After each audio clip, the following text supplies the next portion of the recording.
These two products are very, very similar. They almost install identically. The determining factor between choosing TPO or PVC is going to be your building type. Because PVC has a higher resistance to certain chemicals, if your building emits chemicals of some certain type of manufacturing plant or many restaurants that have animal fats that come up on the roof, those can more quickly degrade a TPO roof and shorten its lifespan, while the PVC roof is more chemical resistant and will last to its intended lifespan. So almost always, the type of building you have and the chemicals that it's going to produce is going to determine whether or not you choose a TPO or PVC roof.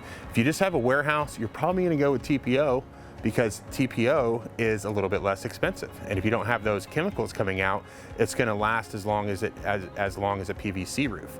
But if you're going to have those chemicals coming out, you want to go with the PVC because you want your roof to last the intended lifespan from the manufacturer.